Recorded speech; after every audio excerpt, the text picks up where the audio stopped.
This is the TSOM Broadcast Network, broadcasting worldwide on broadcast affiliates and satellite program providers, including CNN Broadcast Network, Sirius Satellite Network, Star Media, Good News Radio Network, Angel Broadcast Network, Wiki Broadcast Network, and WPBN TV. For more information on the TSOM Broadcast Network, visit us at www.xzbn.net.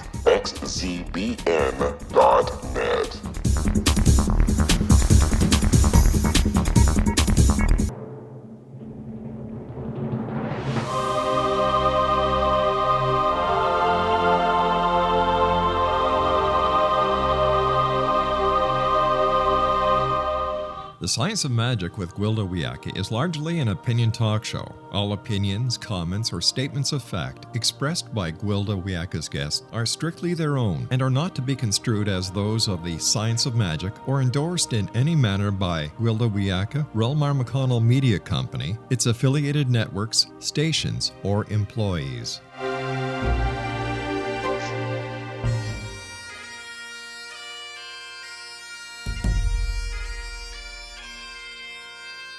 Welcome to the Science of Magic with Gwilda Wiyaka, a program dedicated to uncovering the unified nature of reality and humanity's ever-evolving place as truly galactic beings. For more information on the Science of Magic with Gwilda Wiyaka, visit us online at www.thescienceofmagic.net.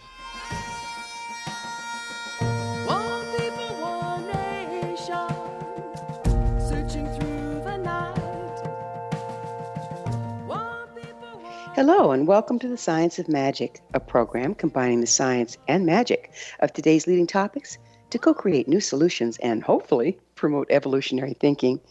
I'm your host, Gwilda Wiyaka. This hour we'll be exploring the transformative power of surprise.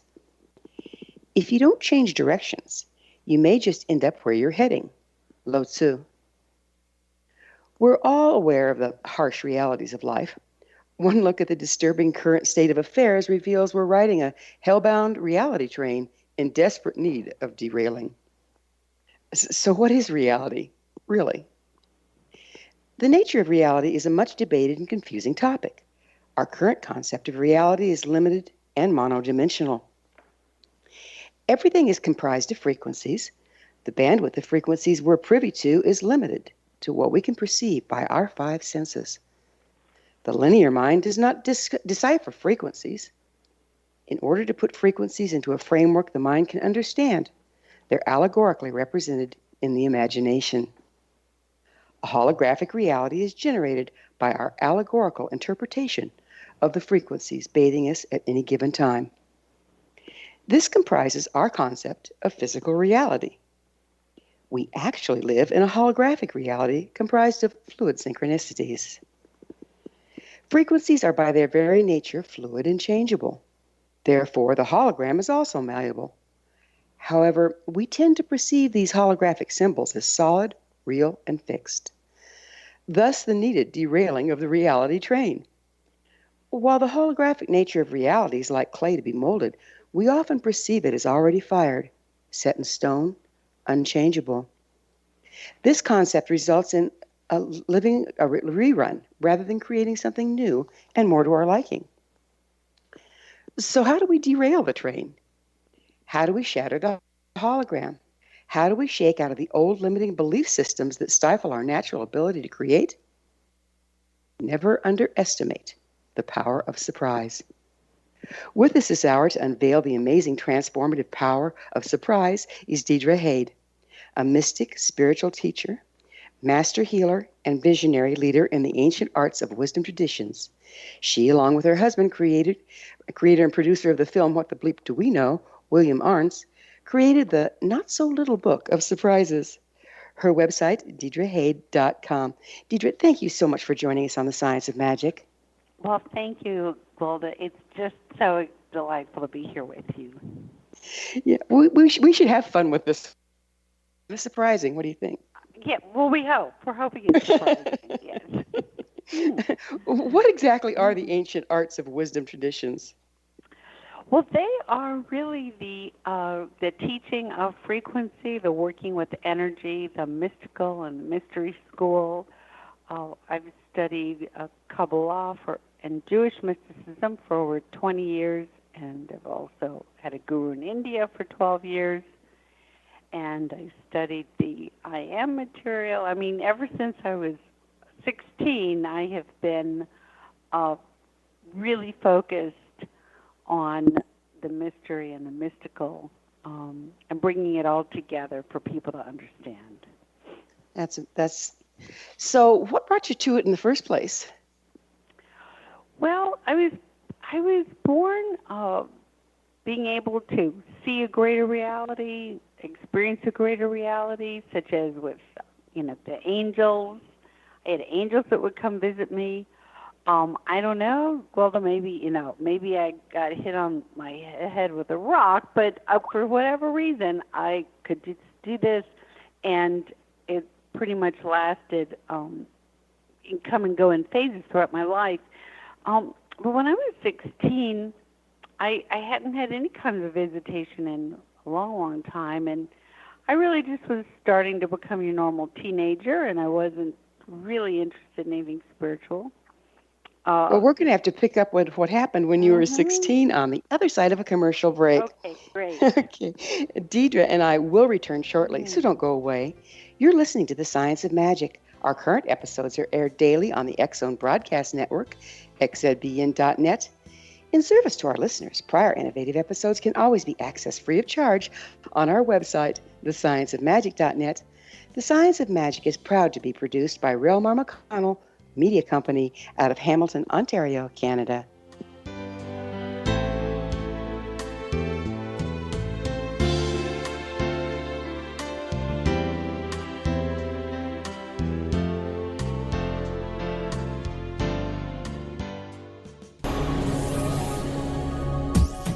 This is the X-Zone Broadcast Network, broadcasting worldwide on broadcast affiliates and satellite program providers, including CNN Broadcast Network, Sirius Satellite Network, Star Media, Good News Radio Network, Angel Broadcast Network, Wiki Broadcast Network, and WPBN TV. For more information on the X-Zone Broadcast Network, visit us at www.xzbn.net.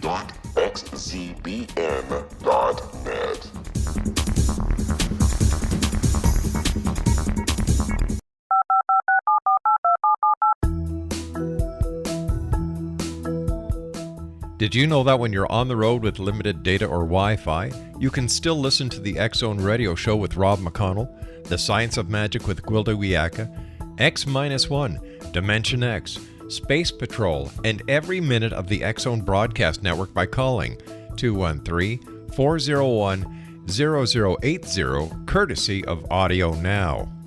No smartphone, app, or internet needed. It saves your data plan, and it's free if you have unlimited minutes. Call 213-401-0080 to listen on any phone, anytime, anywhere. Remember 213-401-0080 for the best of the paranormal, parapsychology, and sci-fi radio programming anywhere, 24/7, 365.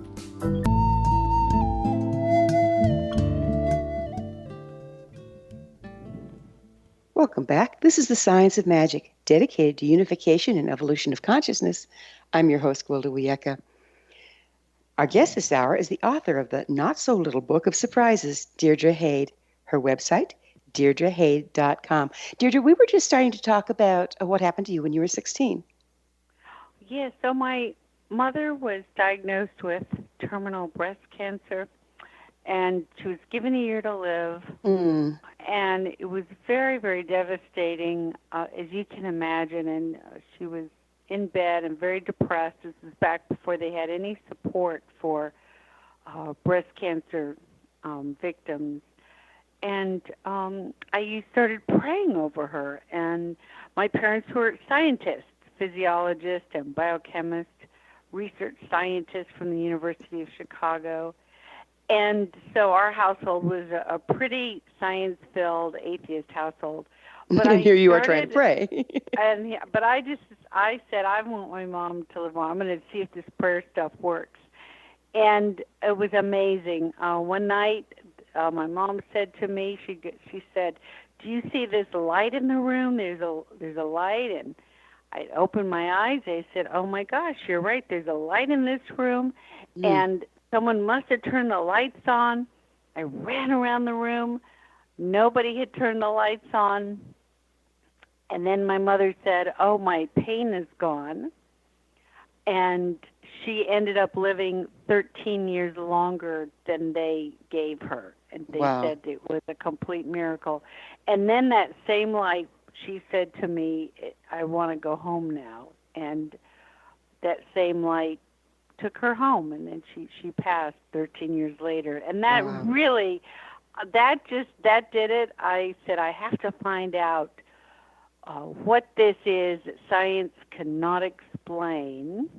Yeah, it's amazing to me because science in this day and age has kind of set up the parameters for our reality.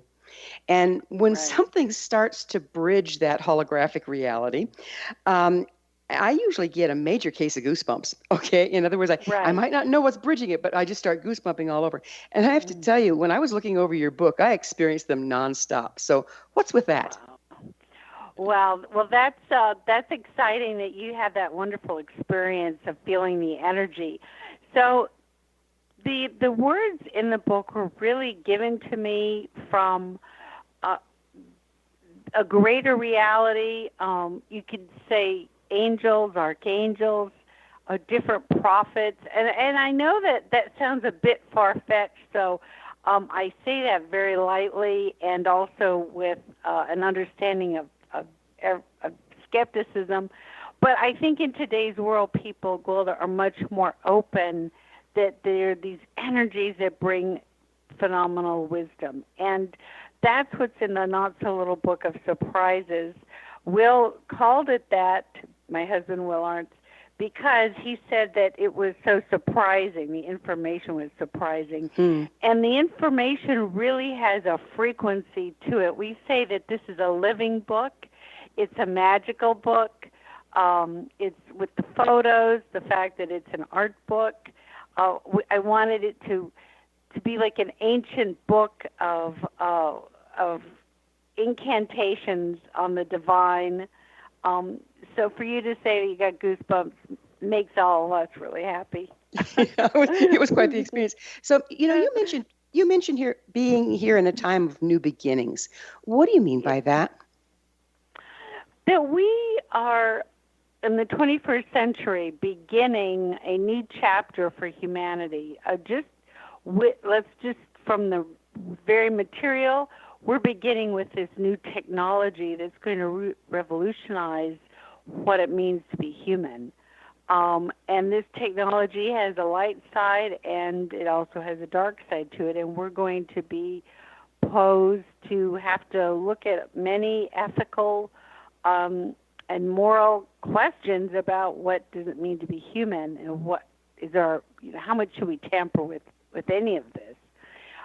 The other reason that we're at a time of new beginnings is because with this great change comes a great opportunity for us to transform consciousness, for humanity to be able to open up to an inner spiritual self, that I call that our mystic within, where we have intuition, where we have a knowingness of what's coming, where we have communication with the natural elements and can hear her wisdom. What is causing this shift at this time? I believe that much of it is astrological, though I'm not an astrologer.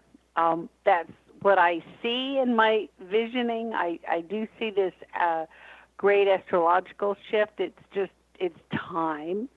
And the other thing is the human soul is a collective soul of one soul, meaning we have 8 billion souls here. We're all part of one soul. And this one soul is on a journey to know itself and to regain its superpowers and become an energy of divine love. So if we So- have if we're one soul and we have 8 billion souls here, does that mean we're more fragmented than we were when we had one soul and there were much fewer people on the planet? Well, that's an excellent, excellent question. I would say that, yes, we are more fragmented, but not because there are more souls, but we are more fragmented because the ego of each person makes it so the soul cannot communicate with itself. Now, that's an oxymoron because it does communicate with itself. It is itself, but consciously there's a split, there's a separation so that we don't hear it because we have this, our beautiful ego that we're here to grow up and to teach how to hear the soul. So if that's the case, it sounds like we've got a perceptual problem going on. How do our perceptions affect reality? Well, our perceptions very much will color how you experience reality.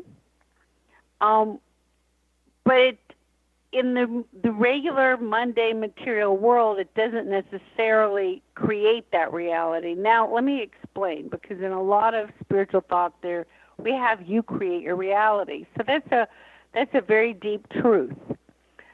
But on the level of our everyday experience, where we're living our lives, you and I are going to see the same tree out our window.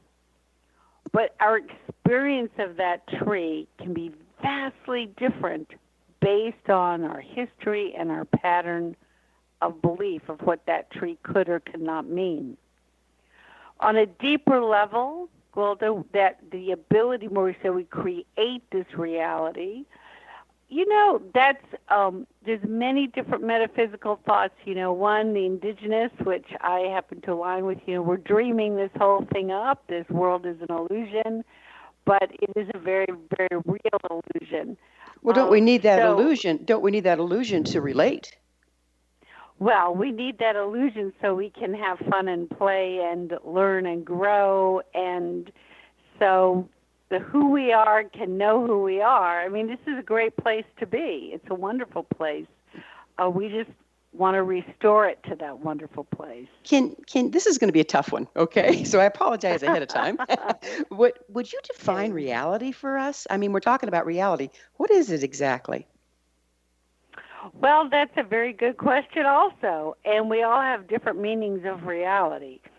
So I'll just share mine. As a mystic, I have 1 foot grounded in the material reality. That's the reality of here's a table, there's a floor, there's a wall, third dimensional frequency. And then I have another foot in the another reality.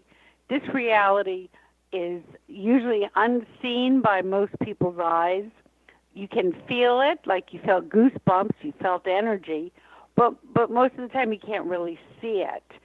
So what I have been, like I said, probably knocked on the head, because I can have this experience. I guide people to being able to visually see a greater reality. And what that greater reality is for me is a reality of light, of temples, of angels, of spiritual beings.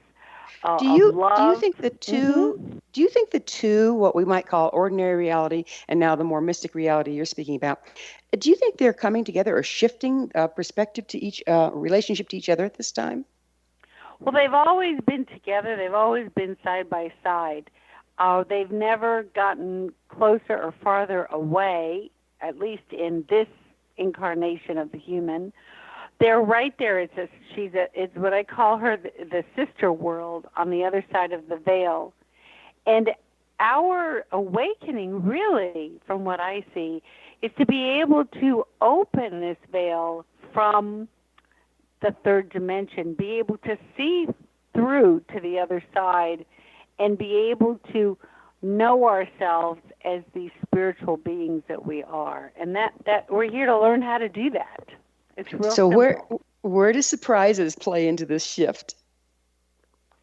Well, surprises, the great thing about a surprise is that you your brain goes into a neuroplasticity, which means that you can learn faster. You can learn in a quantum field. You can have a new experience.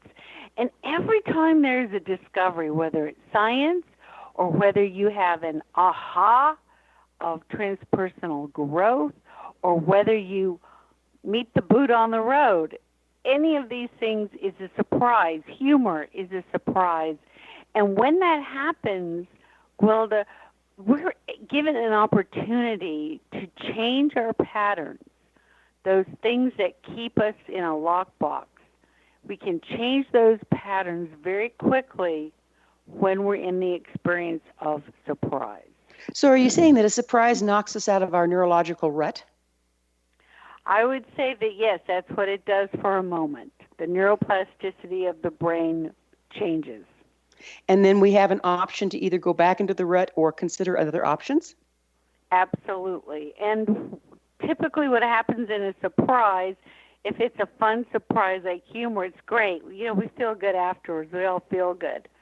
If it's a negative surprise, like an accident, we go into fear and trauma and anxiety.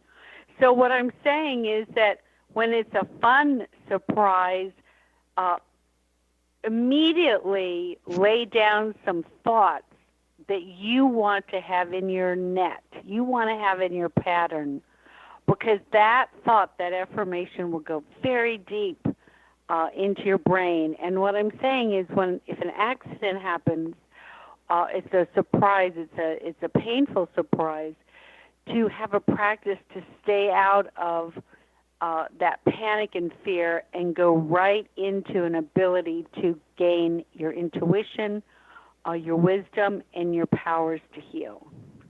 Well, we're going to have to take a break here in a little bit, but on the other side of it, I'd really like to go into how the sense of humor and surprise that we dance with in shamanism and the mystic arts play into this whole scenario. So it is time for a short pause. Deirdre and I will return to our discussion on the other side of this break, so don't go away. We're coming to you through the X-Zone Broadcast Network. Don't miss the other fine shows and hosts on xzbn.net. You're listening to The Science of Magic, your resource for creative solutions in a changing world, thescienceofmagic.net.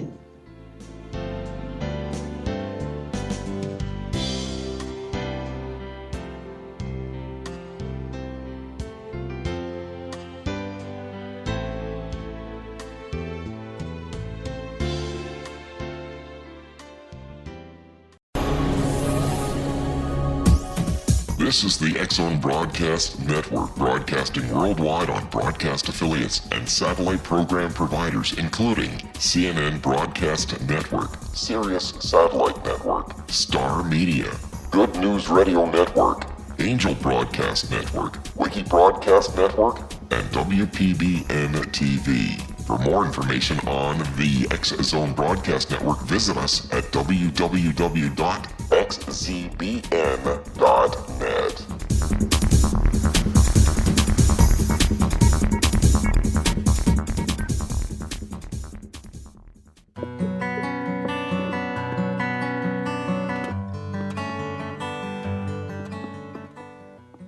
Welcome back. This is The Science of Magic, a place where magic and science come together to promote enlightenment. I'm your host, Gwilda Wiyaka.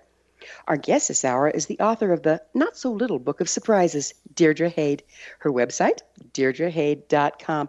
Deirdre, we were dancing with surprises, and one thing that sticks in my mind is, and I've heard it from various sources, but they say never trust a shaman without a sense of humor. And you just mentioned how humor is a surprise that drives us out of all our old neurological pathways. And if there's one thing that's a shaman's job, it's trying to bridge those, the old stories with something new to affect healing or change. Would you speak to that, please? Oh, yes, absolutely. And I don't know if never trust a shaman, it doesn't have a sense of humor, but I do know that all of the great shamans and healers I've worked with all have a really great sense of humor. I think it's part of the divine, the cosmic joke, shall we say. And once you've peered into a greater reality and you become a guide for that greater reality, like a shaman, you have to have a sense of humor because you just see the cosmic joke. You see the bigger picture of why we're here and what this suffering is all about. And the thing about working with a shaman is that you are knocked off of your, excuse me, your everyday idea of how to see reality. And that's surprising. And when you get knocked off, it can be disconcerting, but it does something very deep. It actually reorders ourselves deep in our psyche to have a wider viewpoint of this reality. And when that happens, we actually feel comfort. We feel safer. We feel more connected. Don't you think taking ourselves too seriously is part of what locks us in the old stories? Absolutely. I do think that keeps us locked in stories that don't serve. You know, we all have a story, and our stories really aren't going anywhere. They're a kind of a vessel that holds us. I'm not saying that's who we are, but that they are a vessel that holds us, our ego, together and our mind together. So having a good sense of humor, being able to watch our story from a different perspective is really very freeing. And tell us a little more about stories. How do we write our stories? What sets them in place? Well, stories are experience. We all have experience. And our mind, our brain, the way we're put together, our psyche, is filled with a storyline. You know, they say there's like only four stories out there. And those storylines have archetypes in them that we each hold. It's part of our human consciousness. And we really learn through story. You think of all the great religious and mystical tracks, they're stories. They're based on stories. The indigenous people, everything is a story. So there's a magic in story. There are miracles in story. And what we want to do is, if we have a story that is a story that's keeping us from being free, from being our full potential, what we want to do is heal that story. And there's a series of techniques and tools that I use with so people can heal their story. And you know what I find interesting about story?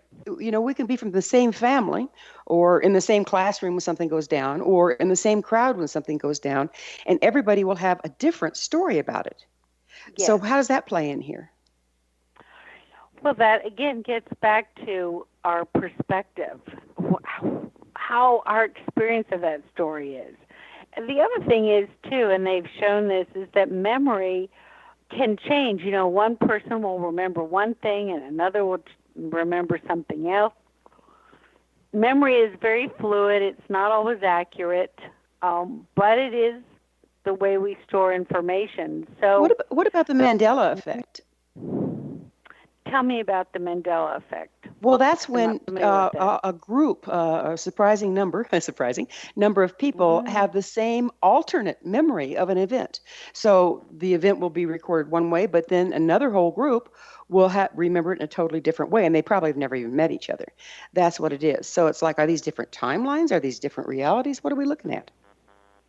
Well, from the mystical point of view, we come in as soul groups. We have people really around the world that we are in conversation with and experiencing life together.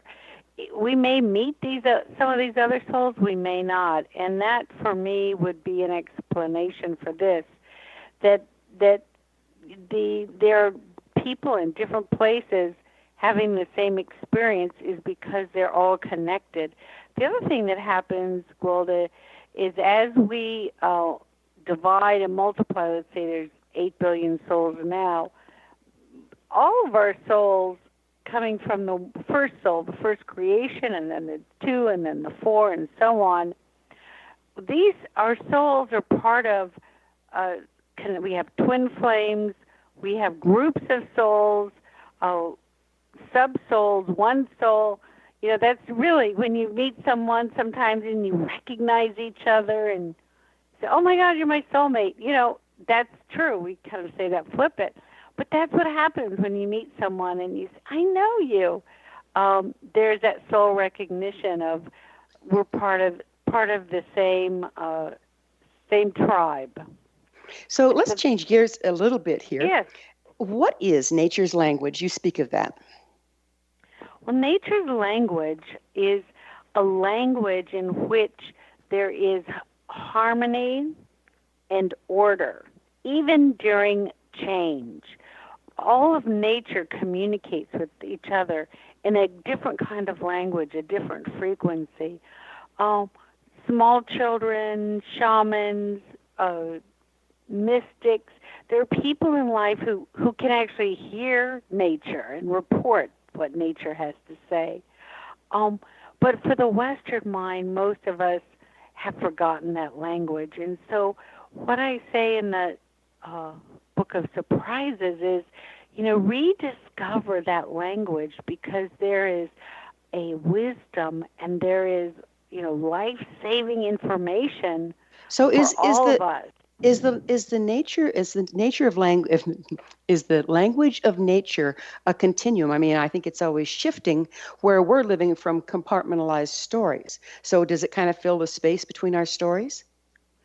Well, I wouldn't say it fills the space between our stories, but I would say that it is the greater story. Nature's language is a frequency of knowingness. And when you drop into nature's language, you will know it, but you won't be able to explain it. It'll be very difficult for you to put it into words. It's a kind of knowingness of order. And from that knowingness, you will know where to move, where not to move. So if you're tuned into the order, you will sense disorder and be able to avoid it? Yes. So how can we learn to speak nature's language?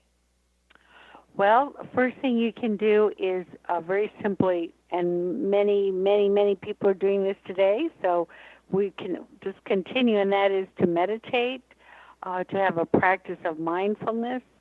One of the techniques I use is to when you quiet the mind, to imagine that inside of your belly there is a golden orb of light, a brilliant golden orb of light, and this golden orb is a kind of antenna with nature's language. Really feel it in your body, so that your mind is down in your belly, and you're just sitting in the middle of this golden orb. And now just practice breathing from this golden orb and going into your feeling tone. And that's where you start to know nature's language. It's a feeling tone. It's a shift in how you feel here in your body. So it's more kinesthetic and more body-centered. Yes. That would make sense, wouldn't it? Because we are physically made of the same thing as nature, yeah? It's just our minds that get in the way.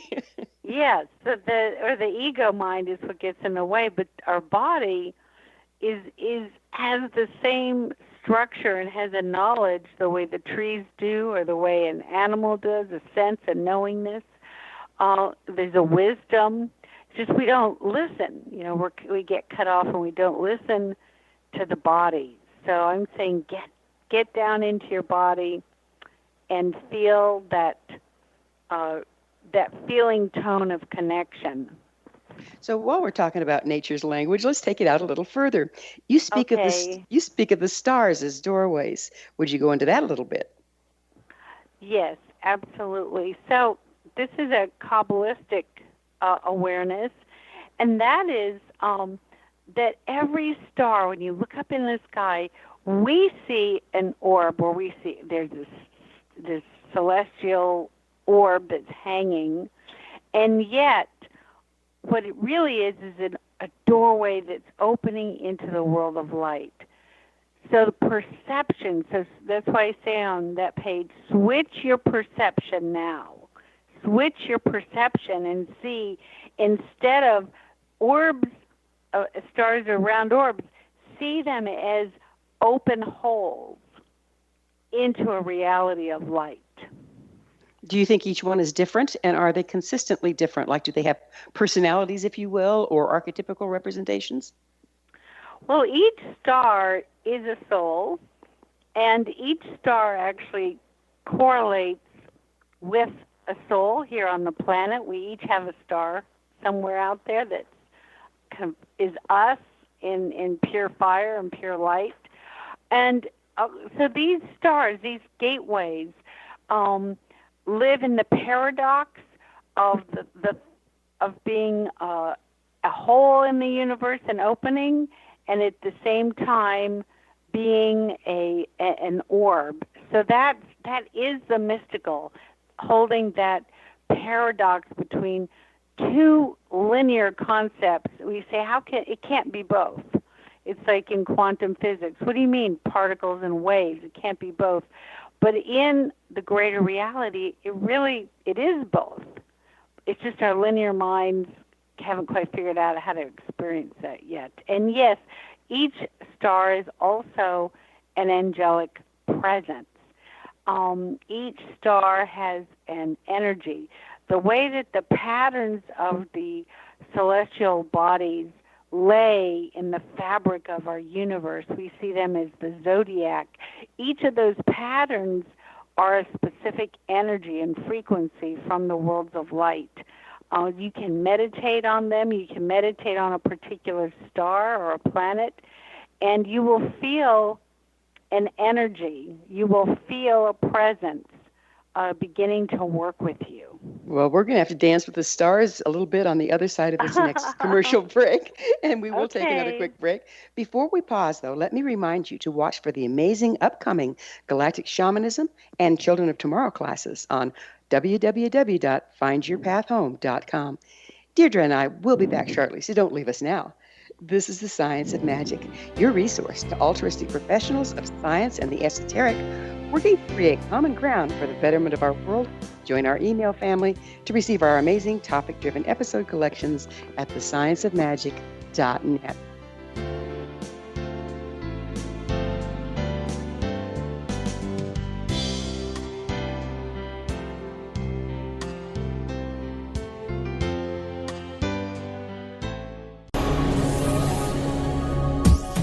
This is the TSOM Broadcast Network, broadcasting worldwide on broadcast affiliates and satellite program providers, including CNN Broadcast Network, Sirius Satellite Network, Star Media, Good News Radio Network, Angel Broadcast Network, Wiki Broadcast Network, and WPBN TV. For more information on the TSOM Broadcast Network, visit us at www.xzbn.net.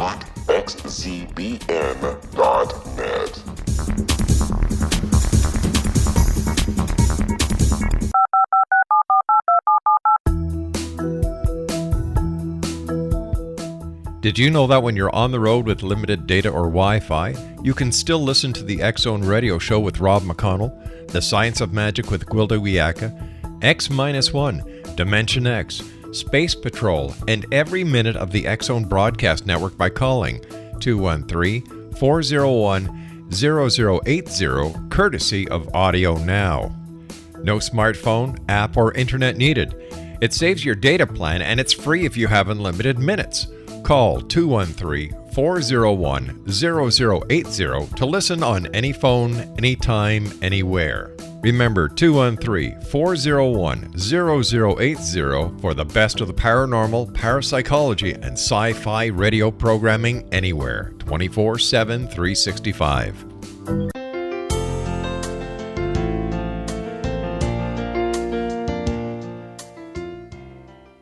Welcome back. This is The Science of Magic, bridging together gifted people of service to the world. I'm your host, Gwilda Wiyaka.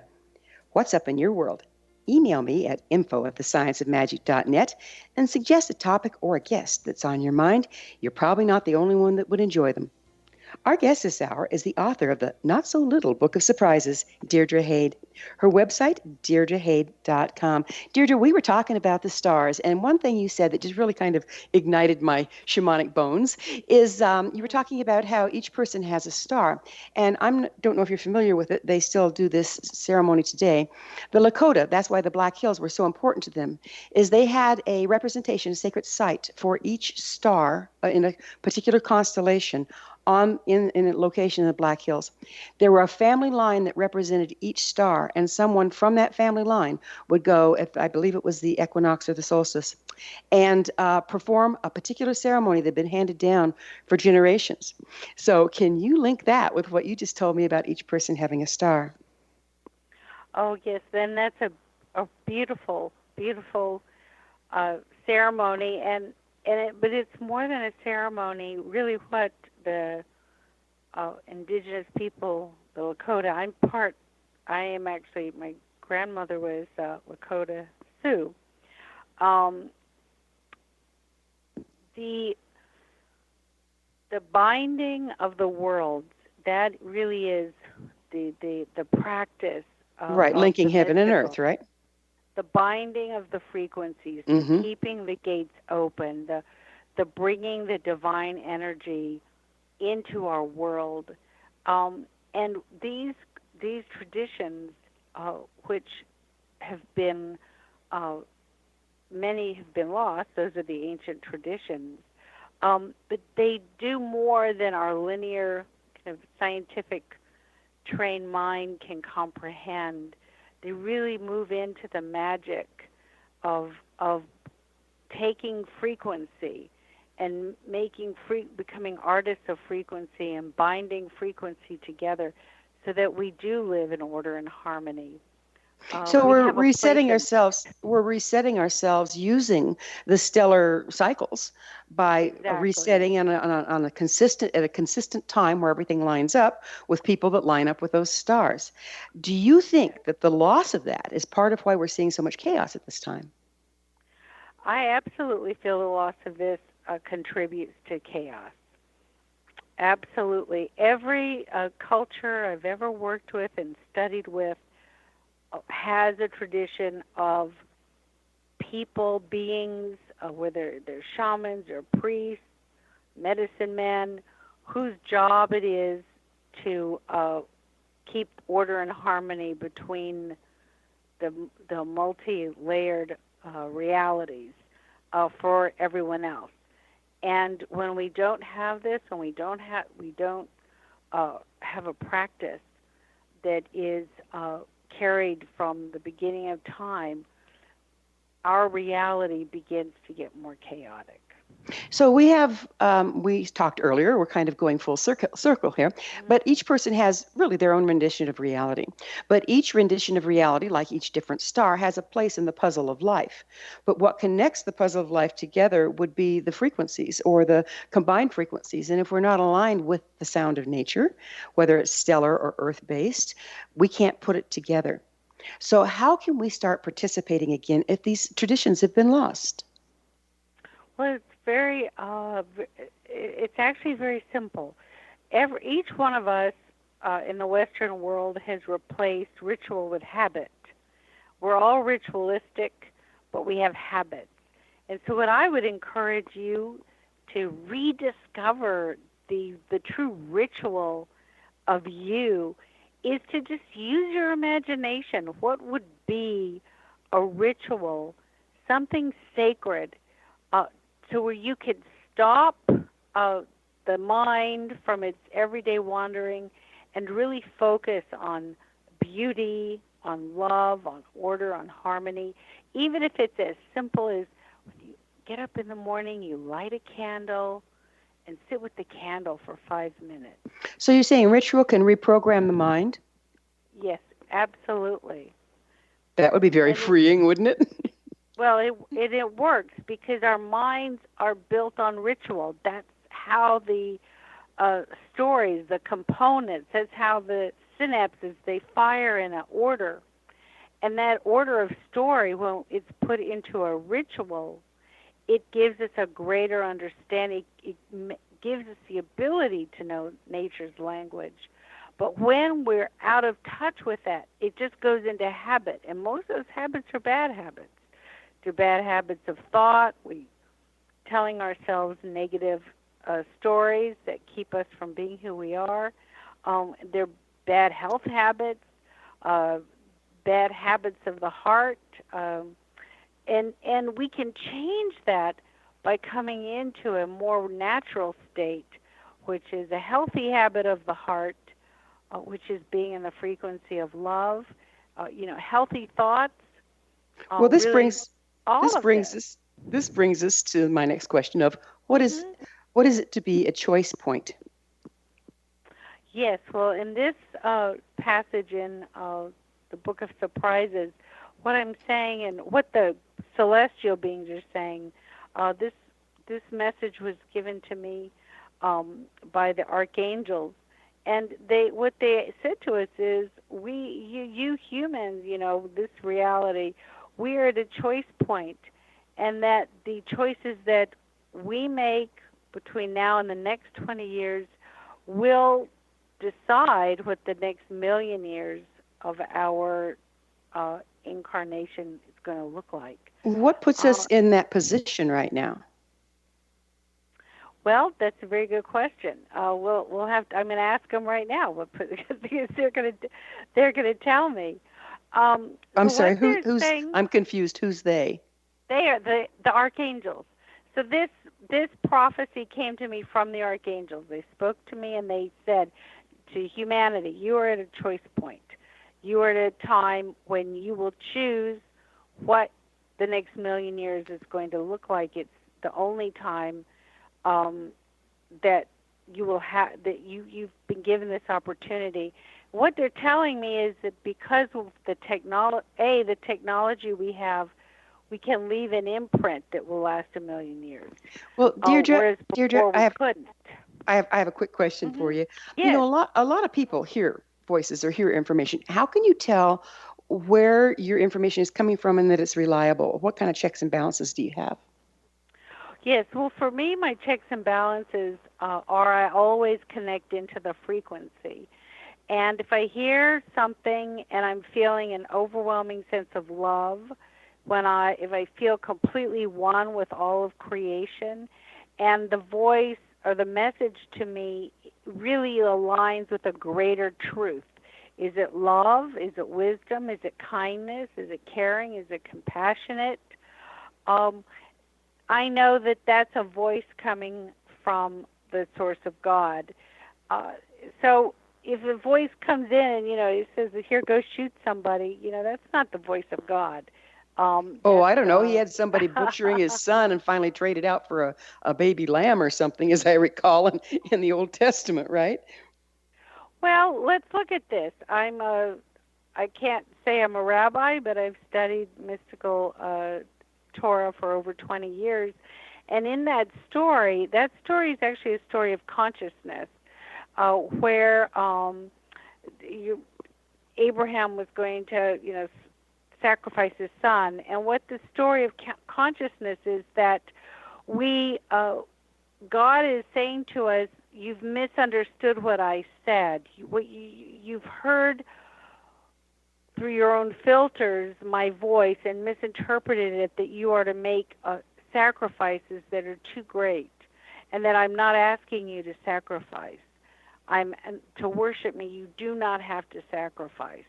And at that time in history, there was a lot of human sacrifice. People believed if you made human sacrifice to the gods would give you harvest and rain. But what God was saying in this story is, no, I've never asked you to make a sacrifice because you are precious. You are to serve. We've only got a couple minutes left in this segment, so I'd like you to tell us if you could offer one piece of advice for people looking for more out of life, to open up to new possibility. What would that piece of advice be?